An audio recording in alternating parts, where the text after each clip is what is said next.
ये आकाशवाणी रायपुर है। छत्तीसगढ़ी समाचार बुलेटिन के संग सोहेल खान यजदानी के जय जोहार। अब सुनाओ आज के प्रमुख समाचार। प्रधानमंत्री नरेंद्र मोदी काली नवनियुक्त युवा मन ला वीडियो कॉन्फ्रेंसिंग के माध्यम ले 71,000 ले ज्यादा दिही नियुक्ति पत्र। भारतीय वन सर्वेक्षण रिपोर्ट 2023 के मुताबिक छत्तीसगढ़ हा संयुक्त वन और वृक्ष आवरण वृद्धि में करीस पहली स्थान प्राप्त और सुकमा जिला के चिंतागुफा थाना क्षेत्र ले 1 माइलोगिन समेत 5 झिन इनामी माओवादी गिरफ्तार। अब समाचार विस्तार ले।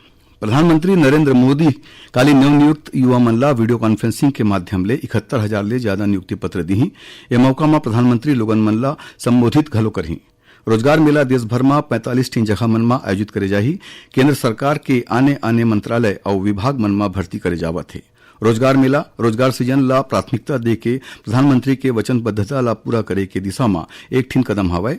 देश भर ले चुने गए नवा युवा मन ला गृह मंत्रालय, डाक विभाग, उच्चतर शिक्षा विभाग, स्वास्थ्य और परिवार कल्याण मंत्रालय के संगे संग वित्तीय सेवाएं विभाग समेत आने आने मंत्रालय और विभाग मन में नियुक्ति करे जाही।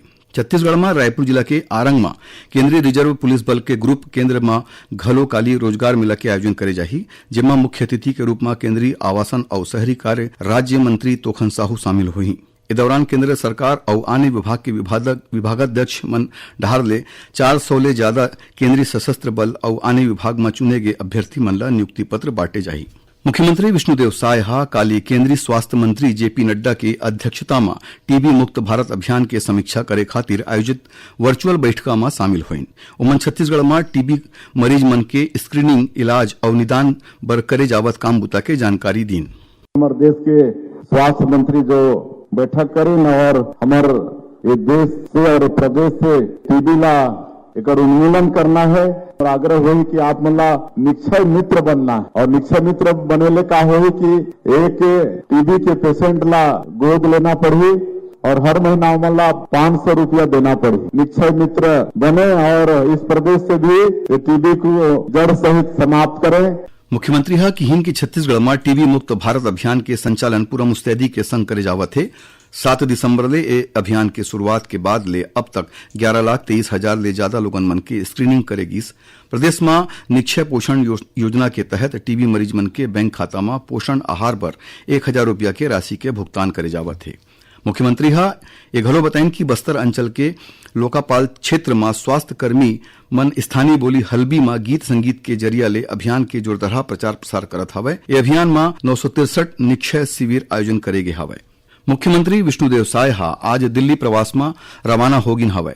श्री साय काली नवा दिल्ली में आयोजित इन्वेस्टर कनेक्ट कार्यक्रम में शामिल होही। इस दौरान ओमन उद्योगपति मन ले मुलाकात करके नवा औद्योगिक नीति ऊपर चर्चा करही, संगे संग प्रदेश में निवेश करे खातिर ओमन ला न्योता दीही। मुख्यमंत्री विष्णुदेव साय हा काली रायपुर के मेडिकल कॉलेज में आयोजित कायाकल्प राज्य स्तरीय पुरस्कार समारोह में 10 ठिन स्वास्थ्य योद्धा और टीबी मुक्त ग्राम पंचायत मन ला सम्मानित करीन। ए मौका में मुख्यमंत्री हा चिकित्सकीय संवर्ग के नवा भर्ती होए स्वास्थ्य कर्मी मन ला नियुक्ति पत्र दीन। मुख्यमंत्री हा कार्यक्रम ला संबोधित करत किहिन कि प्रदेश में स्वास्थ्य सुविधा के तेजी ले बढ़त है।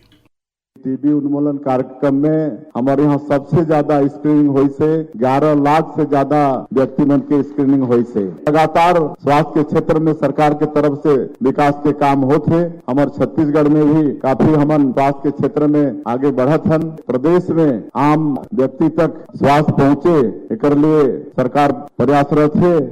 जानवा के मुताबिक कायाकल्प स्वच्छ अस्पताल योजना के चलत आने आने श्रेणी में बेमेतरा जिला अस्पताल ला पहली पुरस्कार, कोंडागांव जिला अस्पताल ला दूसरैया पुरस्कार और जगदलपुर जिला अस्पताल ला कंसिस्टेंसी पुरस्कार दे गे हवय। ऐसने सामुदायिक स्वास्थ्य केंद्र दुलदुला ला पहली और सामुदायिक स्वास्थ्य केंद्र पंडरिया ला दूसरैया स्थान प्राप्त हुई से। उन्हें शहरी प्राथमिक स्वास्थ्य केंद्र राजा तालाब रायपुर ला पहली और शहरी प्राथमिक स्वास्थ्य केंद्र राजकिशोर नगर बिलासपुर ला दूसरैया स्थान मिले हवय। छत्तीसगढ़ी समाचार बुलेटिन आप मन आकाशवाणी रायपुर ले सुनत हवो। अब आगू बढ़बो बाचे समाचार कोती। भारतीय वन सर्वेक्षण रिपोर्ट 2023 के मुताबिक छत्तीसगढ़ हा संयुक्त वन और वृक्ष आवरण वृद्धि में देश में पहली स्थान प्राप्त करिस हवय। भारतीय वन सर्वेक्षण रिपोर्ट के मुताबिक छत्तीसगढ़ के कुल वन आवरण क्षेत्र 55,812 वर्ग किलोमीटर हवय। मुख्यमंत्री विष्णुदेव साय हा किहिन है कि ए महत्वपूर्ण उपलब्धि वन और जलवायु परिवर्तन विभाग के सतत संरक्षण और संग्रह प्रयास के परिणाम हवय। संगे संग ए हा प्रदेशवासी मन के जागरूकता और पर्यावरण खातिर उखर जिम्मेदारी ला दर्शाथे। जौन छत्तीसगढ़ ला हरित और समृद्ध बनाए में योगदान देवत हवे।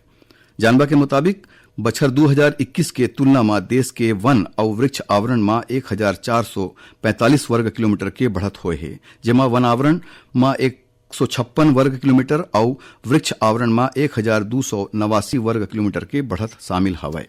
सुकमा जिला के चिंता गुफा थाना क्षेत्र ले सुरक्षा बल हा एक झिन माई लोगिन समेत 5 झिन माओवादी मन ला गिरफ्तार करे हवे। ये माओवादी मन ऊपर 5 लाख रुपया की इनाम घोषित रहीस। डिस्ट्रिक्ट रिजर्व गार्ड डीआरजी, जिला पुलिस बल और केंद्रीय रिजर्व पुलिस बल सीआरपीएफ के मिले जुले टीम ला माओवादी होए के सूचना में दुलेड़ गांव और तीर्थखार क्षेत्र डहार रवाना करेगी रहीस। यही दौरान सुरक्षा बल हा ये माओवादी मन ला पकड़ीस। ये माओवादी बहुत बेराले माओवादी संगठन में सक्रिय रहीस और एमन ऊपर कई ठिन हिंसक वारदात में शामिल रहे के आरोप हवे। प्रदेश के जम्मू स्कूल मन में अवैया 26 दिसंबर के वीर बाल दिवस मनाए जाते। स्कूल शिक्षा विभाग के मुताबिक राज्य शासन हा ए बछर घलो 26 दिसंबर ला वीर बाल दिवस के रूप में मनाए के निर्णय लिस हवे। एकर तहत स्कूल मन में आने कार्यक्रम के आयोजन करे जाही। ए कार्यक्रम के मुख्य उद्देश्य लइका मन के भीतर वीरता और बलिदान के भावना ला प्रोत्साहित करना है। 26 दिसंबर के प्रदेश के जम्मू स्कूल मन में चित्रकारी, निबंध लेखन, कहानी सुनाना, कविताएं, वाद विवाद, डिजिटल प्रस्तुतियां और भाषण प्रतियोगिता आयोजित करे जाही।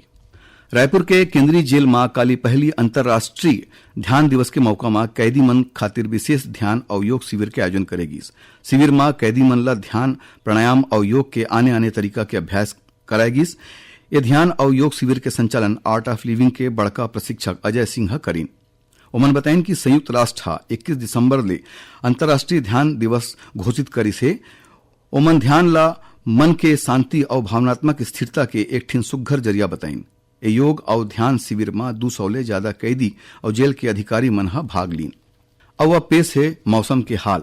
राजधानी रायपुर समेत प्रदेश में अवैया 24 घंटा के दौरान न्यूनतम तापमान में हल्का गिरावट आए के संभावना है।